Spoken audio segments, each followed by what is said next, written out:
step-by-step process pa rin ng procedure, but it is written in an English language. Okay, so there are two types of flowchart. Review muna ako What are those? We have the system flowchart and the program flowchart. So system yung sistema. Okay, so ngayon dito, I'm showing you, what I'm showing you is the flowchart to calculate the pay or yung bayad or to find the gross pay or yung gross pay, sweldo. So, paano ginagawa sa flowchart ang sweldo? So, this is the sample, di ba? So, the figure here is a flowchart for the pay calculating program. So, start. So, you have here, this is what part? Anong tawag sa symbol na to? Anybody? Yes, Carl. Carl pala. Yes, Carl. Input. So that is input and output or known as the parallelogram. Diba? Nakaganyan. So that box is parallelogram. So nakalagay dyan, display message, how many hours did you work? So you are asking. So the flowchart shows that you are asking to enter how many work hours or hours work yung kinonsume nung empleyado. Then the next is, so ano yan, why is it read? Anybody? The next is a parallelogram again. So why is it parallelogram symbol? Gabriel?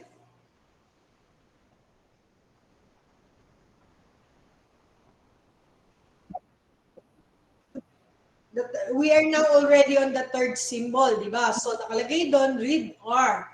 So it is also using parallelogram. What does it mean? Ano ibig sabihin ng ikatlong diagram na yan?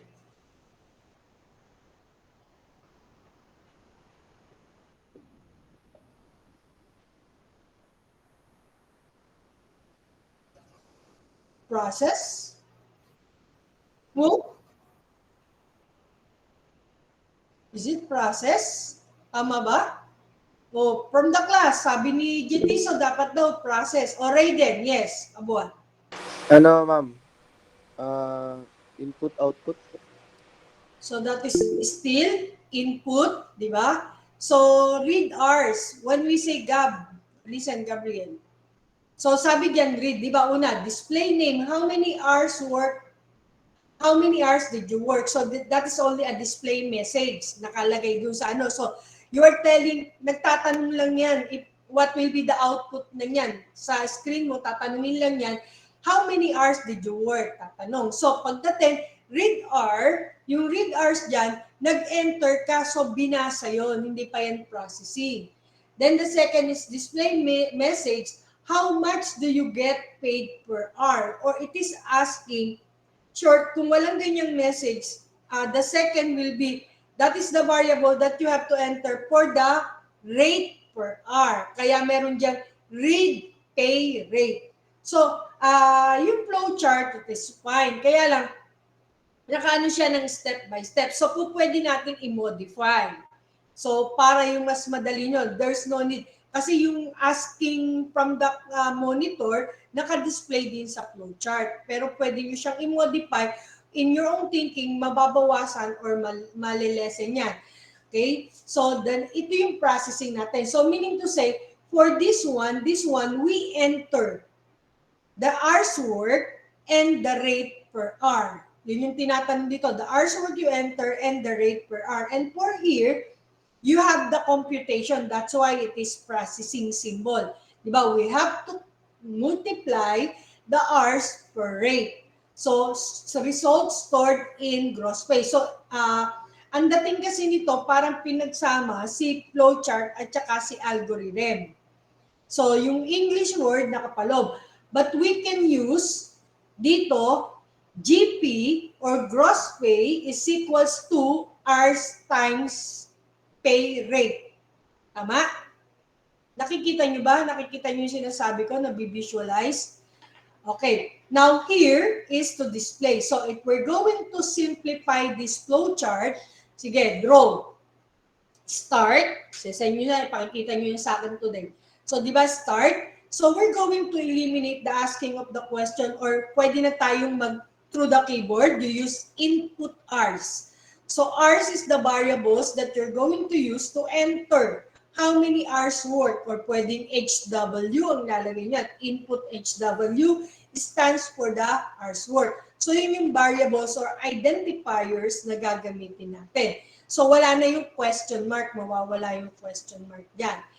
Okay. Or pwede, in one box, so nag-start tayo, in one parallelogram, you have to put lang input, hours work, comma, rate per hour.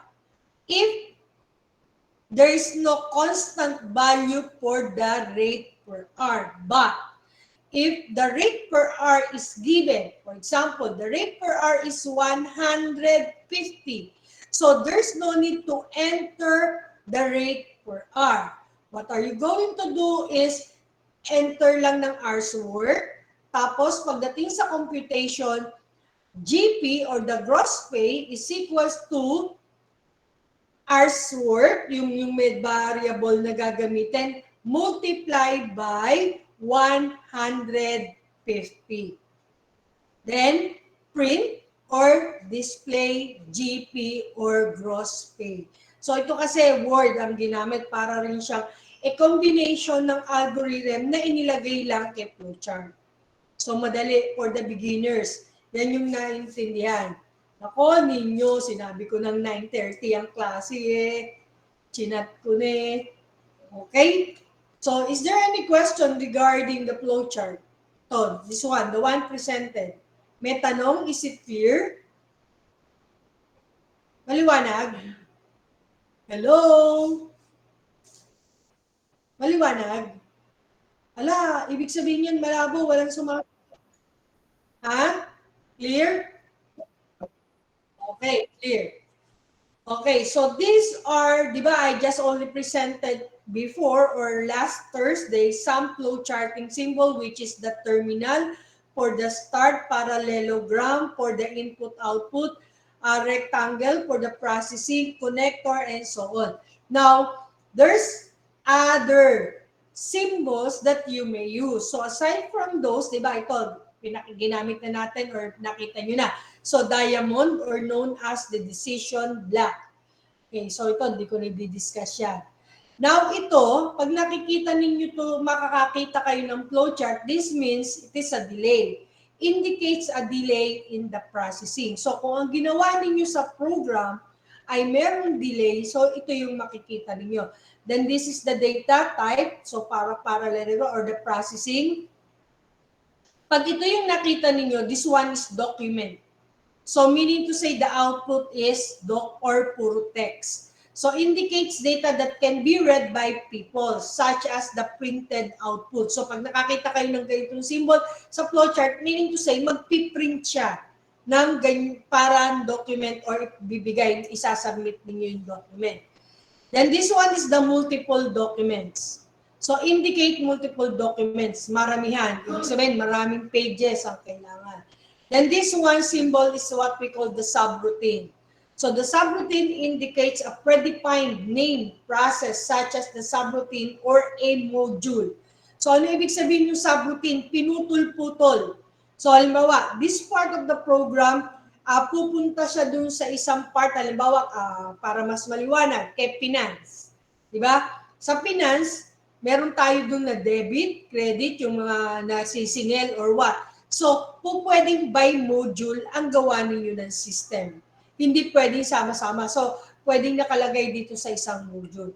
Then, this one is a preparation or the initialization symbol wherein you're going to assign the variable to 0 or if the variable has a content and it is constant, ilalagay nyo din dyan. So, halimbawa, yung in-example ko last week, which is yung pi is equals to 3.14. So, dito, lalagay nyo, pi is equals to 3.14. So, initialization indicates a modification to process such as setting a switch or initializing a routine. Display, so indicates data that is displayed for people to read, such as data on the monitor or projector. So if you want to present the result, ito yung symbols na gagamitin ninyo kay flowchart sa display. Then manual input, this is the symbol, indicates any operation that is performed manually or by a person. Manual loop indicates a sequence of command that will continue to repeat or stop manually. So these are the symbols. This one is the loop limit, indicate the start of the loop, flip the shapes vertically to indicate the end of the loop. Then this one is the stored data, parang yung drum. May konting ano dyan. So ibig sabihin, pag ito, you have to store the data or you have to save using the secondary storage. Okay. Ayan pa yung iba. We have the connector. Alam niyo na, small circle. The on-page connector. We have the off-page connector. Ano lang yan, mga kung saan lang papunta yung inyong page. Then or, itong mga to, or and pagdating nyo na sa logic gates, di ba? Pag nasa logic gate sa kanya, yung or ano yun, logical. When we say or, one of the given conditions should be true. So, if it is and, both of the given conditions should be true. So, pag or, if we're going to talk on the switches, dun sa logical switches, pag sinabing or, that is positive. And is multiplication. Pag-aaralan nyo pa yan, and so on. Then you have to collate, indicate the step that organizes data into a standard format. Then this is the symbol for the sort, indicates the step that organizes item list sequentially. Then merge, so merge.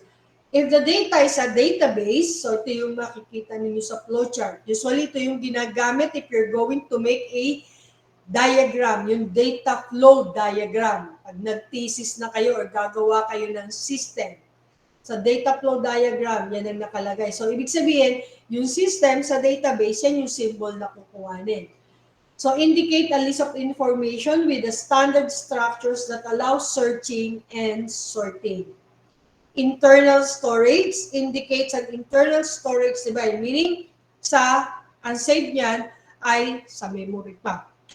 Okay, so those are the symbols that you may encounter when you are reading or making a flowchart. What I showed last meeting is just a simple mga basic symbols lang na ginagamit, which is the start, parallelogram for the input-output, rectangle for the processing, then we have the diamond for the decision block, we have the connector and the flow lines. Tandaan yun ha, yung gagamitin ninyo.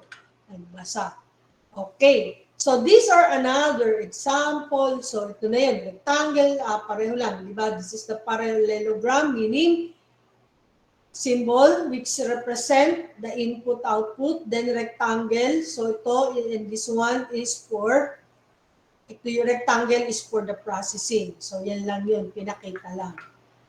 Okay, so the terminal, the start, and the end, lahat ng flowchart, always, there's a beginning and there's an end. Isa lang ang beginning at isa lang ang end.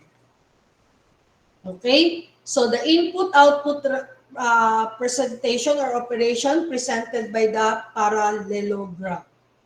So when it is read, meaning to say, you're going, there's already a database, kukuhanin na lang siya, i-read niyo yung variable.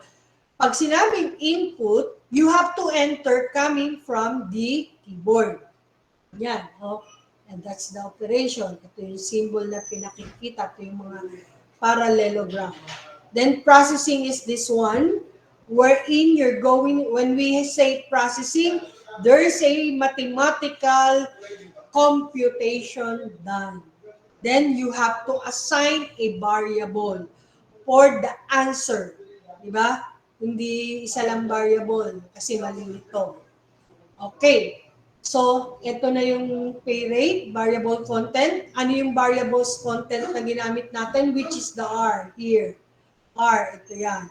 Then pay rate, ito. Then we have the gross pay here. So these are the variables na gagamitin. What is variables? Wherein you're going to assign the value. Diba? Halimbawa, hours. So hours there is represent how many hours work. So pwedeng hindi siya hours. It depends upon sa inyo kung anong gusto nyong gamiting variables. So halimbawa, pwede siyang HW. Depende. Pay rate, pwedeng PR. Hindi na the word pay rate. Gross pay, pwede siyang GP as long as you know na kung ano yun. Pag nag-program kayo, alam nyo ang ibig sabihin ng GP, alam nyo ang ibig sabihin ng PR or HW. So ito, nirepresent lang yung the whole use of or the word ang ginamit. Pwede naman. Before kasi, mas maikli, in our time na nagpo-program, mas maikli na variable, much better. Ngayon kasi, yung iba, di ba, in naming a file, before 8 characters lang. Ngayon, kahit gano'ng kahabang linya, it is accepting, lalo na kay Excel, 266 characters ang 56 ba or characters ang ina-accept. Dati 8 lang yan. Tapos for the extension name, it is only 3 characters. So ngayon mahaba na kaya ginagamit na yung ganyan. Okay. So if we're going to type this one, ginawa na natin sa flowchart, isinimulate na natin. Or when I say simulate, nirun nyo na. So yan yung flow. So what will be the output? What will be the first thing that will display in your screen?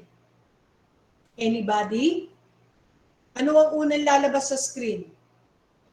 Pag yan ang ating program or yung ating flow, ng flowchart, program na rin. Tinranslate na kay program. Ano yung una? Yes, Gab.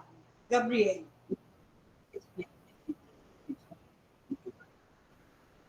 How many hours delivered?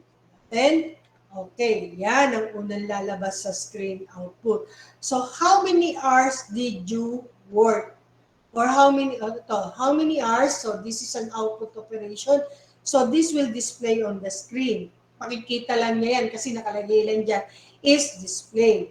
Then, the next will be, you have to type a value or a number. So, for example, you work at 40 hours. Ayan. So, user. So, this one is coming from the keyboard. So, this 40 should be stored or assigned on the variable hours. Ito. That's why stored in hours. So, ang laman na ni hours is equals to 40. Understood? Okay? So, the next will be asking again, how much did you get paid per hour? So, ito mapapalitan ng how much did you pay per hour? So, yun na yun. So, step 3 natin. So, pagka-enter niyan, mag-e-enter tayo ng rate. Makikita dito, mag-e-enter kayo ngayon dito, how much will be the rate per hour? So, halimbawa, ayan, 20. So, the rate per hour is 20. Dito, ayan na siya. So, ang laman ng variable pay rate is 20. Now, for the computation, what will happen? Anong mangyayari? So, it should be 40 times 20. Or if you're going to write that, dito sa box dito, that should be GPay or the gross pay is equals to hours times pay rate. Since we have already the value for hours and pay rate, which is 40 and 20, it should be now, sa memory ng computer, it will be 40 times 20. So, next, ayan na siya. So, GP or the gross pay is equals to 800. Nag-multiply, hindi na pinakita yung process. So, dito yon. So, the product of the hours times rate is stored in the gross pay. So, ang laman na ni gross pay is 800. So, your gross pay, since walang nilagay, display lang dito, gross pay, your gross pay is 800. So, this is the last screen. So that will be the result. Answer. Question. Is it clear? Maliwanag ba ang explanation? So para mas maintindihan ninyo, how does it simulate? Anong nangyayari niya sa loob ng computer? Paano yan nangyayari? It should be translated into an electronic impulses or sa 1 and 0. Okay? Questions? Klaro po? Ba't si Gabriel lang ang tumatanong? How about the others? Is it clear? Yes po, ma'am. Okay, thank you. Okay. Next. So we have what we call the 4 flowchart structure. The first that I presented to you is a basic. Wala pang decision block. Diba? Yung flow niya, basic lang. You have the input, the processing, and you have the output. So the 4 flowchart structure, yung sequence, the first na ginawa natin, then meron siyang decision wherein you have to look for the comparison to create a decision or to have an answer. Yeah, whether when we say decision, meron na siyang logical. Then repetition, paulit-ulit, babalik, iikot, then we have the case. So first is the sequence structure. So it is a series of action performed in sequence. That was what we did. Yung una. So the computation of pay calculating, example of the sequence flowchart. So sinabi sa inyo, meron lang terminal, we have the input, the processing, kulang ito ng isa, then the output. That's the sequence. Okay. When we say decision, one of 2 possible action is taken depending on the decision. So there are action you have. So this should be answerable by yes or no.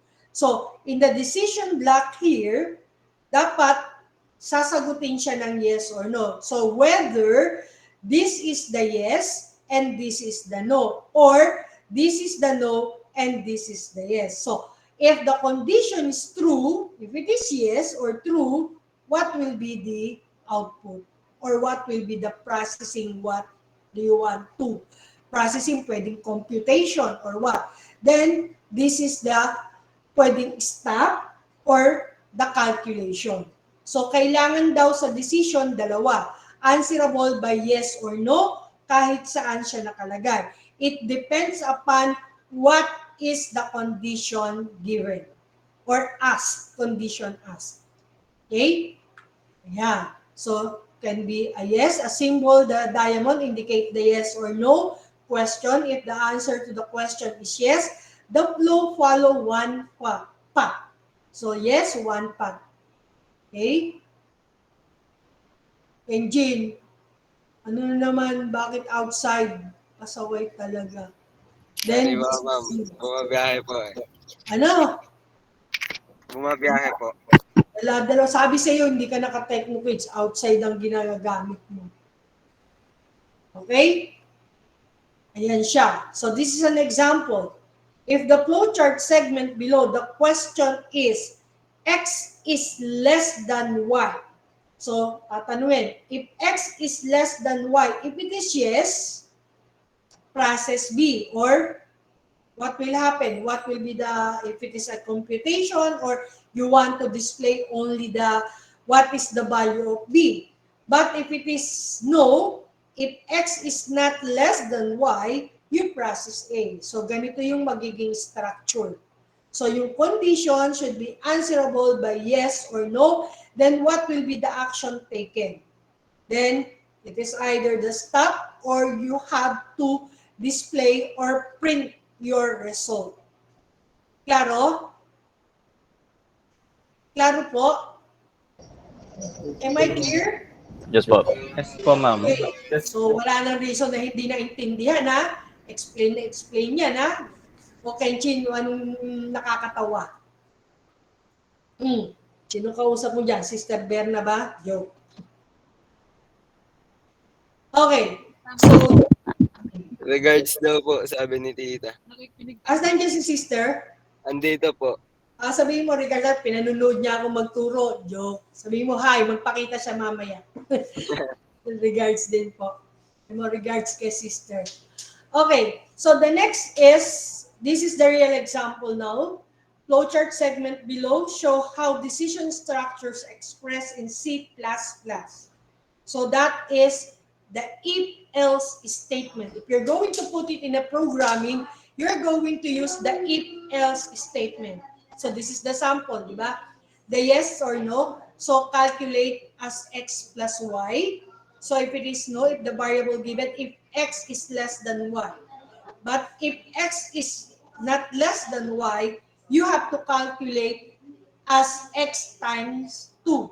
So, ito yung magiging code niyan kay C++. So, if x is less than y, if it is true, di ba, you have to multiply. So, ito yung ano. So, if it is not, meaning if it is yung no, you have to plus x plus y. So, ito yung magiging code niya. Ganyan ang dating kay, ito kay flowchart, ito ang magiging code kay C++. Maliwanag? Kian, are you okay? Ay, Kian, Kigan. De Peralta, okay? Yes po. Okay lang. Okay pa lang, ha? Wala pang questions. Klaro pa ako. Okay. So, then the flowchart segment below show the decision structure which only one action to perform. So, yan siya, calculate times, multiply. Oh, the third is the repetition. What do you mean by repetition? Uulitin, iikot. So, repetition structure represent part of the programs that repeat. This type of structure is commonly known as loop. Yun yung may looping. For example, you want to print your name 10 times or you have to print the number, parang yung assignment na binigay ko sa inyo, looping, you have to print number from 1 to 50, mga ganun. So that is looping. Okay. So ito yung structure niya. You have to test first. So if the condition is true, hahanapin niya. So ito naman yung do while statement kay C++. Do C is you have to repeat the condition until you reach the certain value. So, halimbawa, so notice that the use of diamond symbol, a loop test a condition, and if the condition exists, it perform an action. Then, if test the condition again, the condition still exists, the action is repeated, discontinue until the condition no longer exists. So, kung dito, bakit? So, for example, A is equal to 10. So, hanggang hindi niya na-reach yung 10, iikot yan. Uulitin yung condition until ma-reach niya yung 10. So, pag nag-10 na yon, stop na yan. Hindi na mag-loop, hindi na babalik. So, ito yun. It's a simple. If the flowchart segment question is x is less than y, so if the answer is yes, the process A perform the question is x is less than y. So process A is repeat as long as, as long as x is less than y. So when x is no longer less than y, the repetition stop and the structure exists. So ito yun. Hanggang hindi nare-reach na si x is less than y, process ng process yan, babalik ng babalik. That's the concept of loop. Looping. Okay. So this is the example. Sabi siya, while. So while statement. X is less than, yes. Add 1 to x. So mangyayari, the value of x now is 1. Babalik. So 1 is less than y. Then if it is yes, 1 is less than y, yes, babalik niya siya hanggang hindi hanggang sa matapos. So eto siya. Kay C++, this one is what we call increment. x plus plus. Decrement ay x minus minus. Yung mga pinagsasasabi ko sa inyo, ha? Yan. So the action performed, this one is controlled. Controlling repetition. So the action performed by a repetition is structured must eventually cause the loop to terminate. Otherwise, an infinite loop is created. So in this flowchart segment, X is never changed. Once the loop starts, it will never end. So display lang. So how can do this flowchart to modify is no longer an infinite loop? Yan lang siya, yes po niya. Ayan. So by adding an action with the repetition change, ayun, output ng add, control, nag-add, hanggang sa makuha niya. So that is increment sa time. Nagagamit ninyo yan lagi sa program. Okay, so this type, pretest repetition. This type of structure is known as the pretest repetition structure. The condition is tested before any actions are performed. The text display X, then add. So yan yung nag-increment. Pareho lang yan. That is the post-test. These flowchart segments show a post-test. So the condition is tested after the actions are performed. A post-test repetition structure always perform its action at least once. So XY, yes. Then display X or the value. If it is 1, add 1. So add to X, 1 plus 1, hanggang sa mag-ano yan, mag-a-add yan. Hanggang i-display na yung 1, 2, 3, 4, 5, 6, 7, 8, 9, 10. So, ayan, ang dating. So, that is yung post-test, that is what we call do while. What does it mean? You have to do until yung X is less than Y. So, ito yung structure niya kay C++.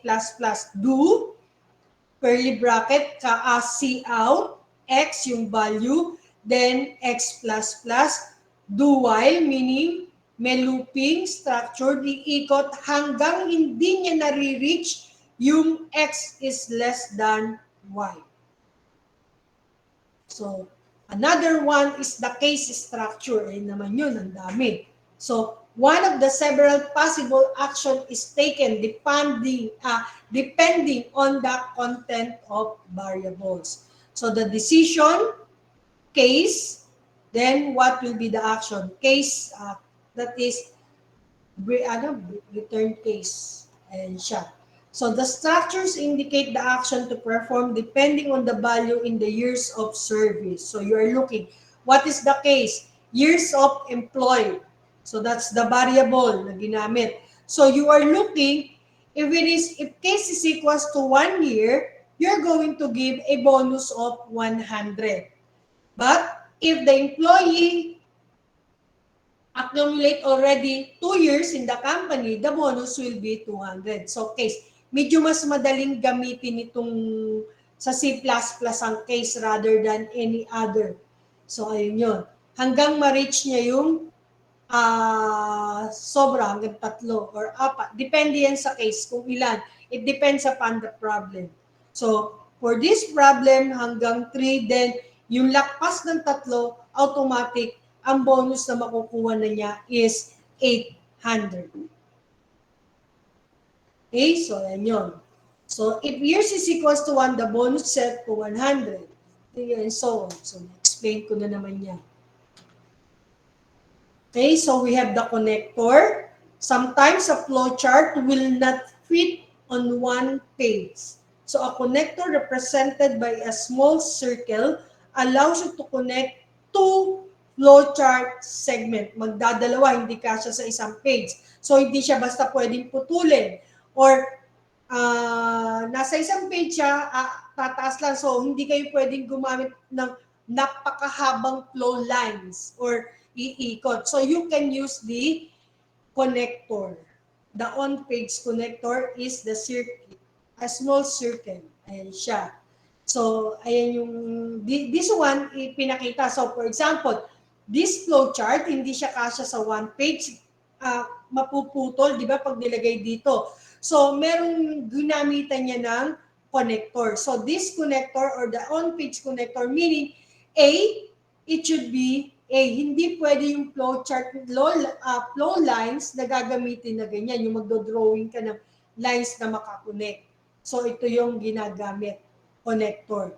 So yung A na yan, ibig sabihin, this is the end, dito papasok yan. Hindi pwedeng kung saan-saan lang siya. Okay? Module. So a program module such as the function represented by the special symbols. What are those modules? Ayan. So the position of the module symbol indicates the point the module is executed.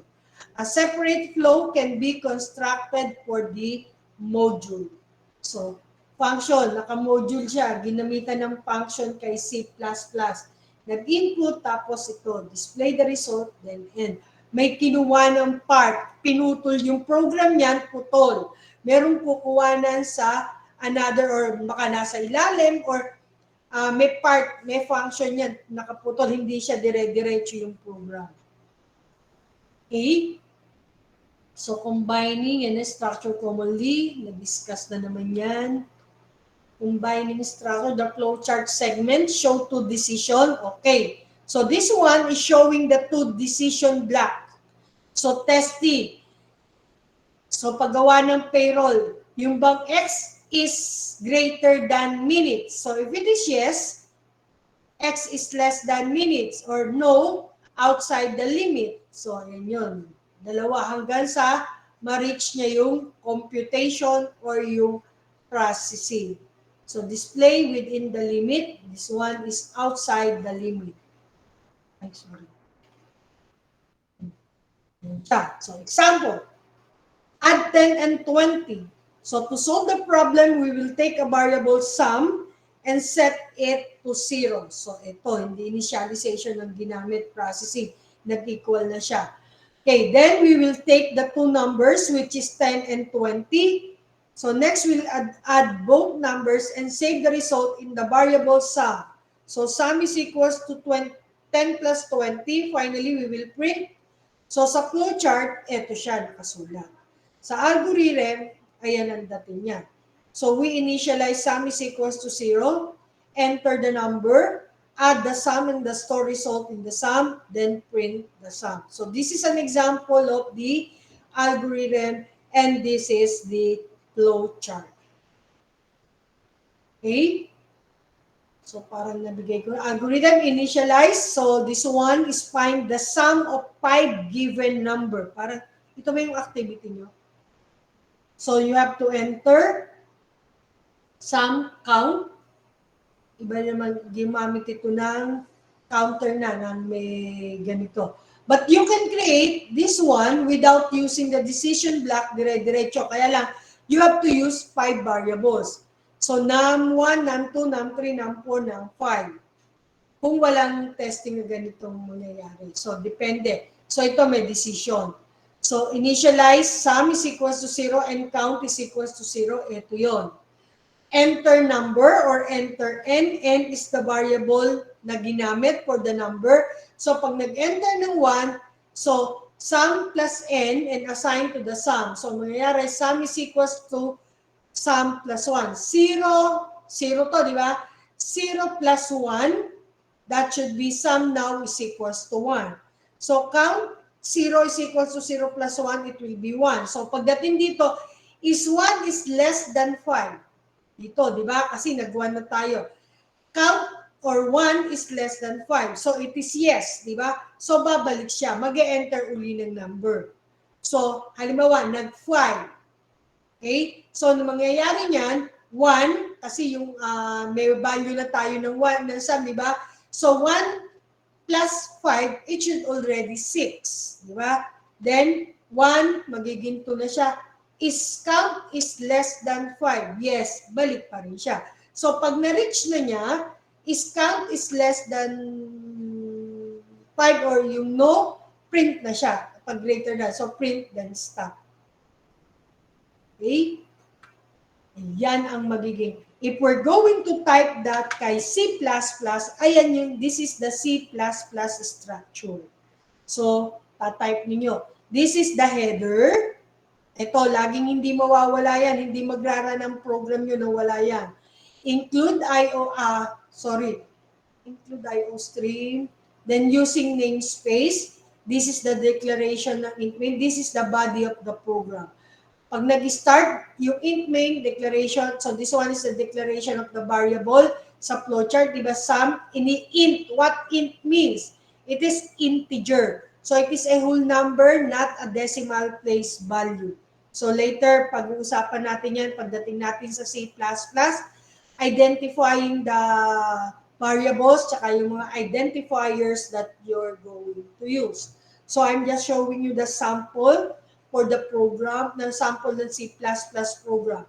So ito yun for the use of for int x is equals to 1, x is less than or equal to n, then this is the increment. Ito yung x plus plus. Okay? So ito yun, nag-enter x, ito yung nag-enter niya ng value, then sum, inad, then ito na yung output.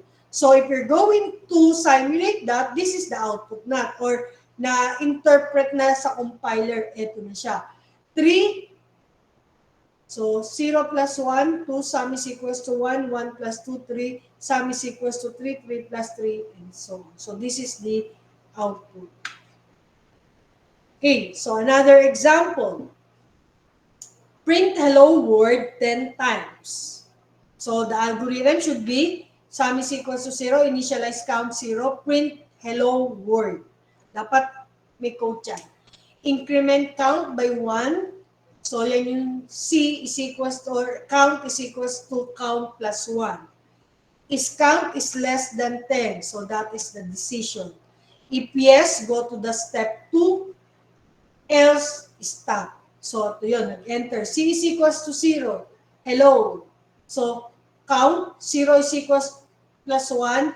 Is C is less than 10? Yes. Print hello. So, print ka na ng pangalawa. 1 is equals to 1 plus 1, 2. So, mayroon 2 is less than 10? Yes.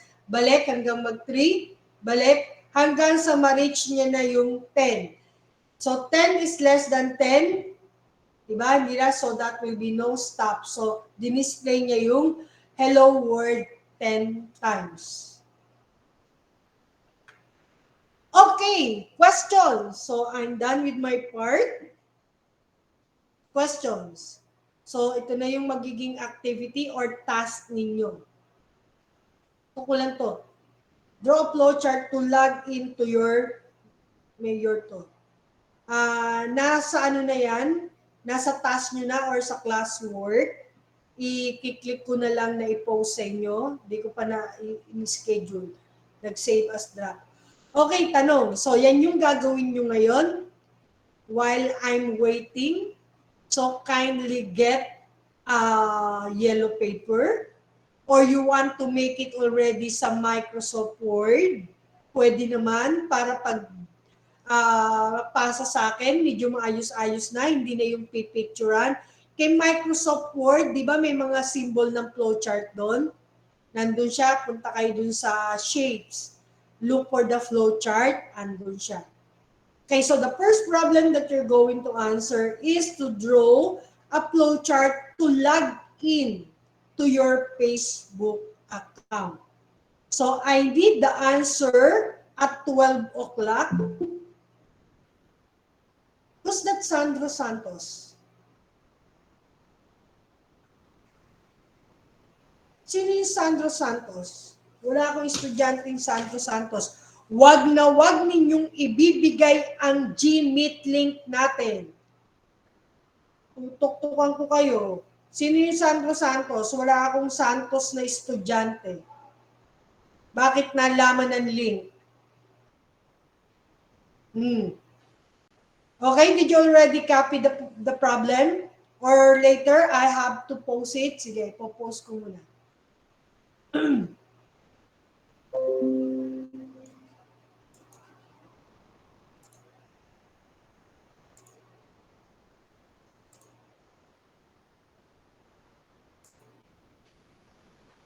Okay, naka-assign na. Diyan nyo na lang ilagay yung answer nyo. Stop sharing nga po. Okay, naka-assign na yung ating flowchart. O, nasa na si Nino Carlos? Nino? Jan Derex, ako, ma-minusan ko talaga itong tatlo na to. Si Valenton, always. Jan Derex, always. O, may minus. Pag ako nag-open at mga naka-close yung mga... Carlos, nasa na? Nino Carlos. Kasaway, o, nawawala na. Carlos, can you open your camera so that I can see you? Hindi pa kita kilala. This is your first time to attend our class.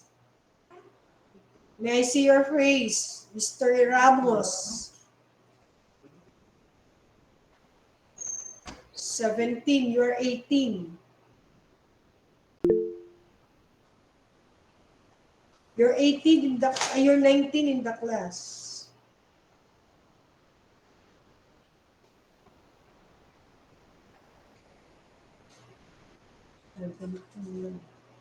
Okay, so check ako ng attendance. Ramos, kindly open your camera. Wala nang issue September, ano na ngayon? 5? Sorry. Sige na, do the activity. While I'm here, I'm going to, yes, Miss Aquino, what's the problem? Miss, good morning po. Kapag Yes. po ba ang count is automatically adding 1 po para po ma-reach po yung loop? Yes. Para, if you're asking to print, for example, 10 times, yung mag-a-add ka. But you want to display a number from 1 to 10. So, you enter a first number, 1. So, meron kang count na C or yung, kung anong ginamit mong variable ba. C is equals to C plus 1. Iikot siya. If it is yes, babalik sa loop. Hanggang 1 plus 1 magiging 2. I-display niya yun hanggang sa umikot. Hanggang ma-reach niya yung 10. Then sa 10, stop siya. Tsaka po, puro addition lang po kami. Wala naman po No, it depends upon the problem. The one I presented is just displaying a number 1 to 10. So usually, yung addition, that is what we call increment. Mag-a-add ka, i-increment mo. Kasi wala namang dalawa lang yan eh. Addition, subtraction. Subtraction is decrement. Babawas. Magbabawas ka. You have already 10.